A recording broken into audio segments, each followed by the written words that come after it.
Step 4, flow state in workouts.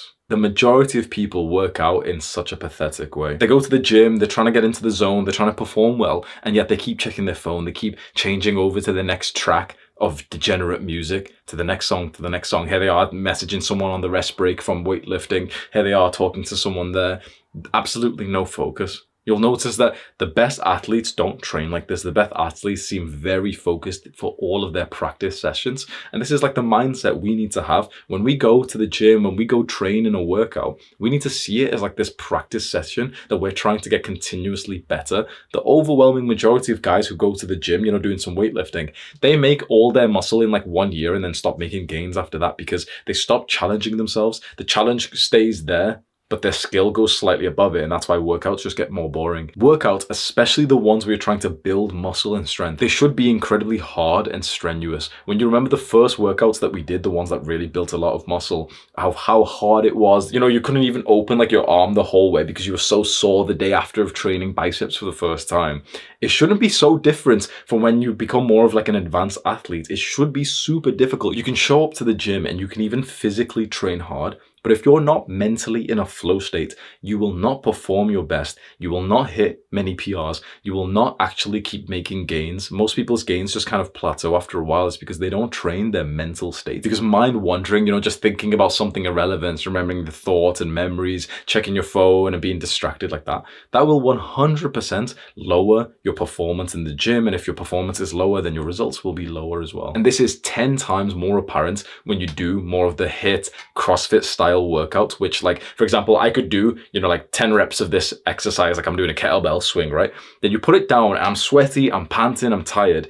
I could hit it again right here, right now. I could hit it again, but I won't because I'm just pussying out. The normal weightlifting sessions kind of save you from this because you have like a dedicated rest block. It's like 2-minute rest break between sets of bench press. And if you rest longer, it's kind of better because your muscles more recovered, and that's what the goal is, to have recovered muscles. Let's hit a really good set again. When you do more of these brutal Spartan training, HIIT, kettlebells, CrossFit stuff, it's like the point isn't to just try to make as much muscle as possible. The point is to have like a hard workout. And so you put the weight down, but you could hit another 5 reps if you weren't being a pussy. You're there having a rest break, knowing, okay, I could hit a few reps right now, but I'm literally choosing to be a coward. I think that these are the workouts that really challenge you mentally. So you really want to get in a flow state, or as most athletes call it, in the zone, for these workouts, because you'll have literally the grueling, sweaty, heavy panting kind of workouts that, leave you feeling super proud as you're leaving the gym, compared to those sort of dry, cold, mundane workouts where it's just like a Tuesday morning and you're just putting in the time for the gym, choosing like the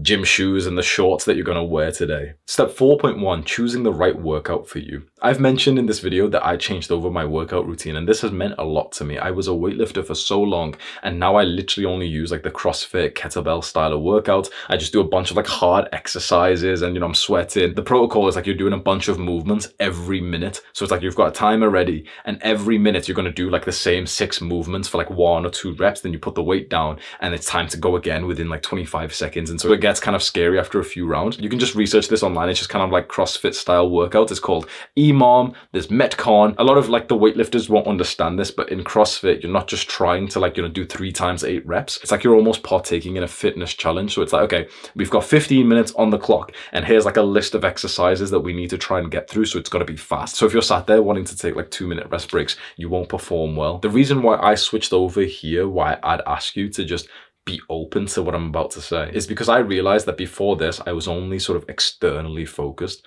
I only wanted the reward of, the muscle gain from the gym. So I'd ask you right now to just be honest to yourself. Are you almost entirely extrinsically motivated? Are you going to the gym or whatever kind of workout you do? Are you doing that just for the results? Or are you doing that because of the fact like today's workout makes you feel awesome? Because I think it's a shame to train for so long as I did without really like loving the workouts, but rather just loving the results, because you can have both. When you see like pictures and videos of CrossFit guys, honestly, they're more jacked than most bodybuilders and weightlifters are. And likewise, maybe you're going to the gym right now, like weightlifting because you want to build muscle, but you don't really enjoy the workout and you don't really get into much of a flow state in the workout, but you would get into a flow state in Brazilian Jiu-Jitsu, but it doesn't have like, you know, you won't make muscle from doing jujitsu. So then it's like, do you trade the extrinsic result that you wanted just to get the flow state experience today? That's for you to decide. So it's worth you just spending a few minutes and asking yourself, what kind of workout would you get into a flow state for? And then just consider like just doing that one from now on. For me personally, martial arts of any kind was always extrinsically motivated. I'd always do martial arts, kickboxing, Muay Thai, MMA, BJJ. I did all of these because of this extra desire of like validation of, you know, people on YouTube would think that I was quite badass and everything. On every session that I did of those, literally my mind would always wander. It always felt quite boring and agitating and just kind of like annoying to be there. But it kind of, you know, made me feel good in some ways because of the fact that I knew I'd get validation for it. Finally, when I had enough confidence and self-respect, I just quit all of that stuff entirely because I realized if I'm literally doing it for other people, that just seems sad now. Then I switched over like back to weightlifting and I realized weightlifting is kind of fun, but I can take this like one step further. And now I'm very happy with the workout routine that I have. Step 4.2, don't bring your phone to the gym. It's back about 15 years ago. I'm around 10 or 11 years old, and me and my best friend from high school are in the back garden of my house and we're punching each other. We've got these boxing gloves on, we're practicing like boxing just for fun. And he does something which is just super embarrassing. It gets a little bit like tough, you know, I get a good hit on him or whatever happens. And he almost like starts like whimpering and crying a bit. And I'm like, I'm sorry, whatever, okay, but you know, stop being a pussy. He takes his gloves off. He walks over to the bench, out like the garden bench outdoors. He sits down and the first thing he does is he pulls his phone out of his pocket and starts scrolling on like Facebook instantly.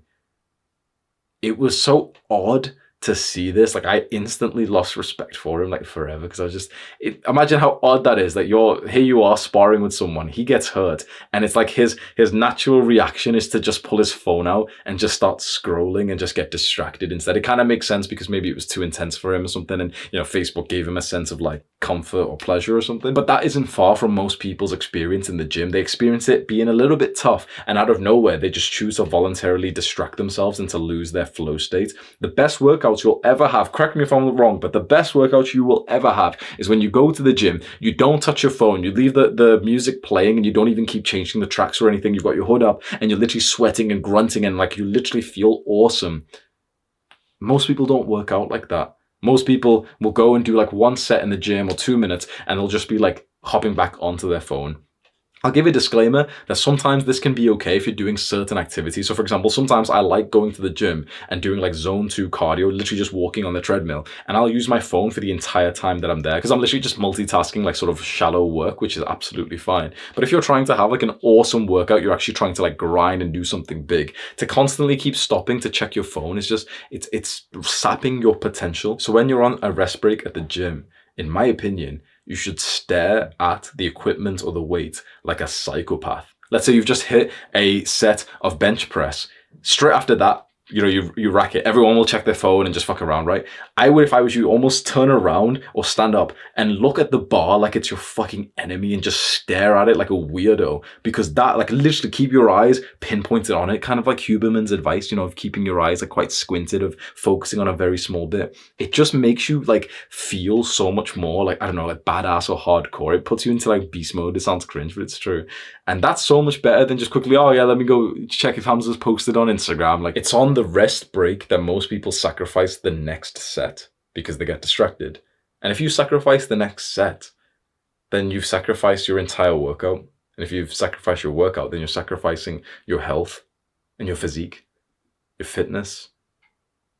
So people don't realize how much consequences there is to just being distracted on your phone a little bit. You can push a lot harder when you're super focused. No phone, no messages, no scrolling, no changing the music that's on right now. Just leave it playing. For a lot of guys, I would honestly suggest don't even bring your phone to the gym. If you've got the self-control to not use it, fair enough, you can bring it in. You might need to like use it for emergency or something.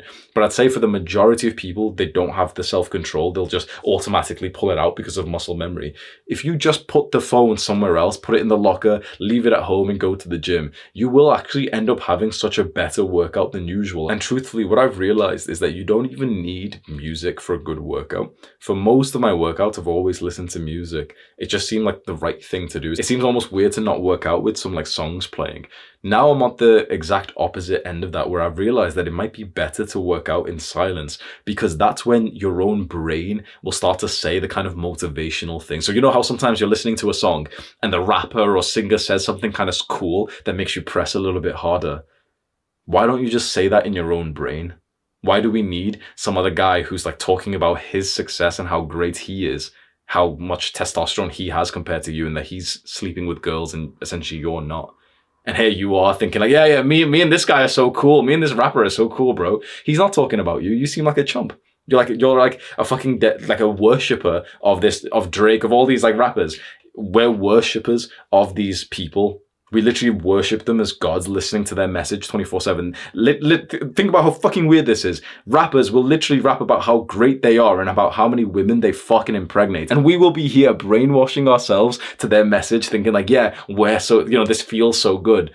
You're not part of it, bro. You're the little fucking loser, like ingesting the message.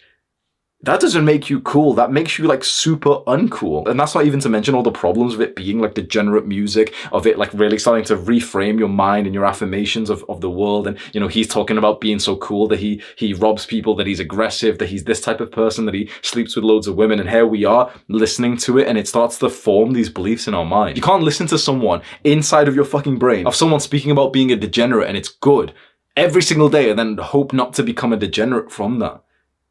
When you really think about it like this, it's almost sad that like we're here plugging in like, oh yeah, let me just listen to Drake's, saying how good he is. Oh yeah, let me just listen to this degenerate rapper when, he's talking about like killing people and how gangster he is. Is that not like a complete, honestly, like beta male activity? I still listen to music, but I don't listen to music that has any lyrics. I only listen to like weird, like war tribal music now. It's all just instrumentals, or maybe there's some like chanting or something. And that feels kind of nice because I can still kind of talk mentally over it. But what you might want to try is just go with absolutely no music, and the few things that you've heard in songs that have pumped you up, that suddenly you started pushing harder because, the rapper talked about, being this kind of man.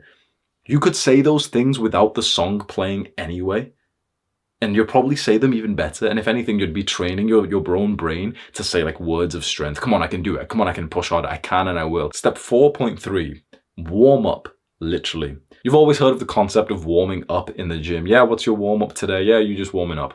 But people don't really explain like what exactly it is. It seems almost like this vague thing. And in the weightlifting space, warming up kind of means like, okay, doing the same exercise, but just with like lighter weights. I realize it's actually something different, but it's so obvious and common sense. Warming up literally means like getting a higher body temperature. And I didn't know this. I thought warming up meant like, doing some stretches or whatever, doing like some practice exercises. Warming up generally like means, okay, get a little bit sweaty. So for a better workout, and I guarantee you this, you will be more likely to get into a flow state if your body is like specifically just warmer. So what I highly recommend is that when you go for the workouts that mean a lot to you, wear a hoodie, wear some pants, even if it's like super, super warm outside, like wear some like thicker clothing, and you'll find that it's those workouts where you're drenched in sweat that you are having like the best workout in such a long time. So just get warmer. Do like 5 to 10 minutes of light cardio, like walking on the treadmill or the Stairmaster machine before you even touch any weights. And just have a simple rule for your workouts. Make sure you're sweaty. Whether it's the summer or the winter, make sure you're sweaty. That's the point. If you're not sweating whilst you're having your workouts, you're there in your little shorts and a vest like this, and the gym is air conditioned, guarantee you will not push anywhere near as hard as you could do. When you wear slightly thicker clothing, the hoodie, and you're actually pushing to the point that you're like your sweat's dripping out of your shirt into the hoodie as well, that's when you're going to be hitting some mad PRs. It's the moment when you first really break a sweat and you feel it on your forehead and your armpits. That's when you'll instantly enter a flow state in the gym. What's interesting, if you take your hoodie off then and you feel that sort of cool breeze hit the sweat, and like when you're wet, it's like it feels kind of colder when air hits you. that's when you'll actually notice that you'll start to lose your flow state. So I think it makes sense to just stay sweaty through the workout. One extra tip for this is make sure you're wearing like 100% cotton clothing. Make sure it's not like polyester or anything that's estrogenic. I've got like a full guide on estrogenics where I mentioned the tap water being kind of like poison for us because it's got birth control hormone and everything. This is actually a very huge problem. So make sure you're not wearing like clothes that are made out of polyester. You know, like normal gym clothes, you shouldn't be wearing them as a man. Here's your actionable step for this part of the guide. Plan which clothes you're going to wear for the next workout and make it just slightly warmer than what you usually wear. Wear the hoodie when you normally don't wear one. Wear like the thicker pants that you've got or the thicker shorts and just give it a try. Keep the hoodie on even though you feel kind of like a little bit too warm and maybe a little bit claustrophobic, and just wait till you burst into like a sweat and just see how it feels after that.